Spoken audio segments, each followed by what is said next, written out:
Bonjour, aujourd'hui on va voir La guérison du cœur de Guy Corneau, C-O-R-N-E-A-U.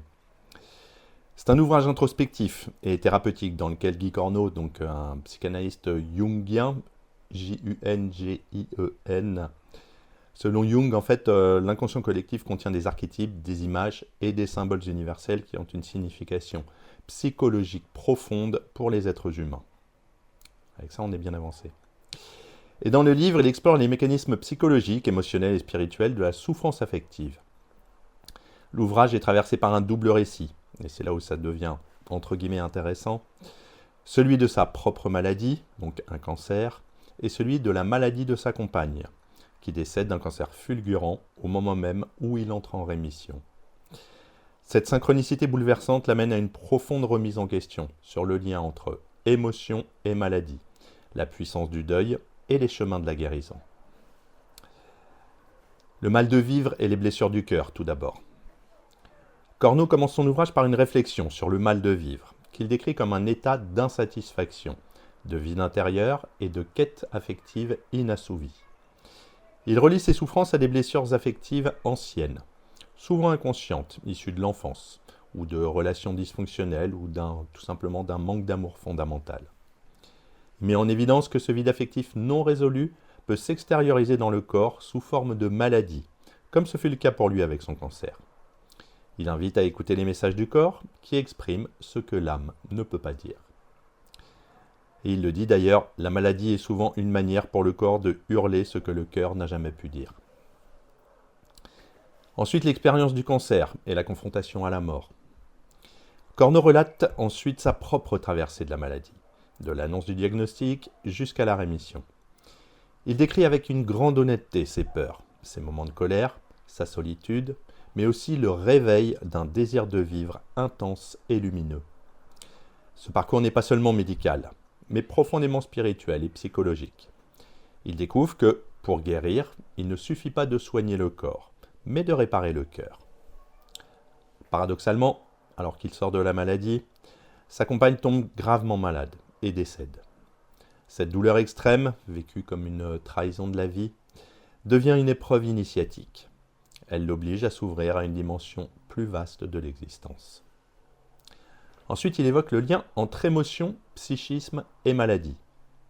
Je fais une petite parenthèse, je suis intimement persuadé que les maladies que le corps peut ressentir, pour le coup, viennent en partie du cerveau, en partie de la gestion de nos émotions.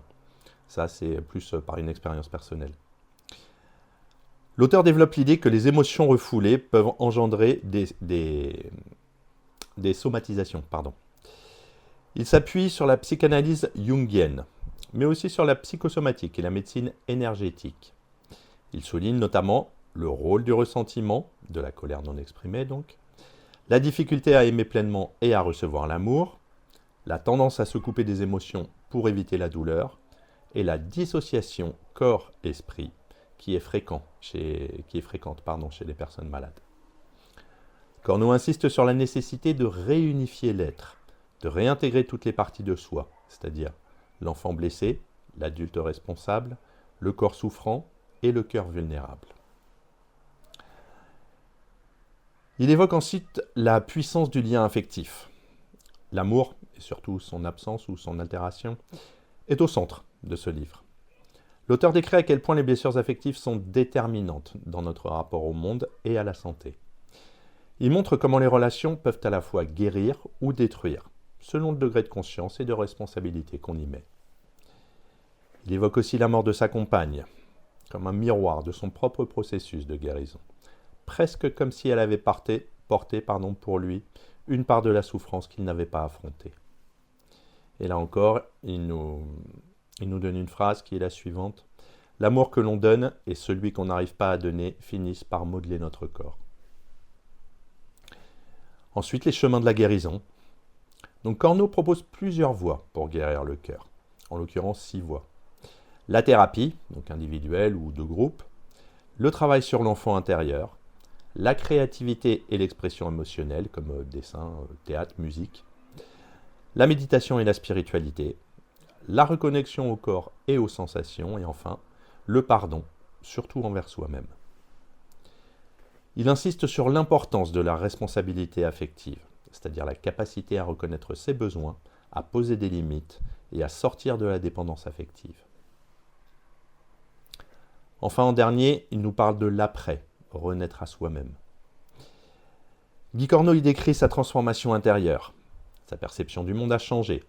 Il se sent plus humble, plus en lien avec l'essentiel, plus conscient avec la beauté de la vie. Plus conscient, de la beauté de la vie. Il part d'une forme de renaissance, d'un retour à la simplicité et à l'amour vrai. Il ne prétend pas donner de recettes miracles, mais partage une sagesse incarnée, issue de la douleur, de l'amour, de la maladie et de la résilience. Si on analyse le livre, on peut dire que c'est un témoignage authentique et quelque part universel. Guy Corneau réussit le pari difficile de mêler autobiographie intime et réflexion universelle. Son écriture est à la fois sensible et rigoureuse, jamais larmoyante, toujours éclairante. Loin de n'être qu'un récit personnel, le livre devient un miroir pour chacun, car il traite de thèmes universels, la peur de la mort, le besoin d'aimer, la solitude, la maladie, la perte, la guérison intérieure. Ensuite, il a un regard intégratif sur la guérison. L'approche de Corneau, d'ailleurs, est pluridisciplinaire. Il mène psychanalyse, spiritualité, médecine, art-thérapie et psychosomatique. Il ne rejette pas la médecine classique, mais la complète par une écoute de l'âme et une prise en charge globale de l'être humain. Il rejoint ainsi les approches holistiques modernes de la santé, où le corps, le cœur et l'esprit sont indépendants. Et enfin, une pédagogie du cœur. Voilà ce que je peux en dire. Donc l'auteur propose des pistes concrètes du travail intérieur, tout en illustrant ses propos de cas cliniques et de réflexion existentielle d'ailleurs. Il nous invite à retrouver l'amour de soi, sans orgueil ni narcissisme, mais comme une reconnaissance de sa propre vulnérabilité. On va parler un tout petit peu de trois personnes, on va dire. Donc Guy Corneau est à la fois le malade, le thérapeute, le compagnon et le chercheur de sens. Donc à travers ses différents rôles, il incarne le parcours de l'homme blessé vers l'homme guéri. Son évolution personnelle est marquante, de la peur à la confiance, du mental au cœur, de la survie à la vie pleine. Ensuite, sa compagne, donc bien que peu décrite, en tout cas il y a très peu de détails, elle représente la figure de l'amour tragique, de l'acceptation de la mort et de la transmission invisible. Sa mort joue un rôle de catalyseur dans la transformation intérieure de l'auteur, de Guy Corneau. Elle incarne aussi le lien affectif profond que nous entretenons avec les autres, et qui peut devenir le terrain d'une guérison ou bien d'une chute. Et enfin, c'est pour ça que je disais personne entre guillemets, l'enfant intérieur. C'est donc pas un personnage réel. C'est une figure centrale, mais dans le processus thérapeutique. Corneau parle souvent du petit garçon blessé en lui, celui qui n'a pas reçu l'amour attendu, et qui continue d'agir dans l'ombre à l'âge adulte. L'intégration de cet enfant intérieur est une clé majeure de la guérison émotionnelle. Donc pour conclure, c'est un ouvrage à la fois profond, émouvant et éclairant, bien évidemment que je recommande aux personnes qui aujourd'hui souffrent d'un cancer ou d'une maladie difficilement curable. C'est un livre de vie, écrit par un homme confronté à la mort, qui a choisi de répondre par l'amour et la conscience. Guy Corneau ne se contente pas de raconter sa maladie. Il s'en sert pour interroger les blessures invisibles, celles du cœur, celles que l'on traîne parfois depuis l'enfance et qui, si elles ne sont pas reconnues, peuvent se transformer en douleur physique ou en tragédie relationnelle. Ce livre est donc un appel à l'écoute intérieure, à la compassion pour soi et à la guérison par la tendresse. Il nous rappelle que la santé ne se résume pas à l'absence de symptômes. Il nous rappelle que la santé ne se résume pas à l'absence de symptômes, mais qu'elle se mesure aussi à notre capacité à aimer, à recevoir et à être en lien avec soi-même.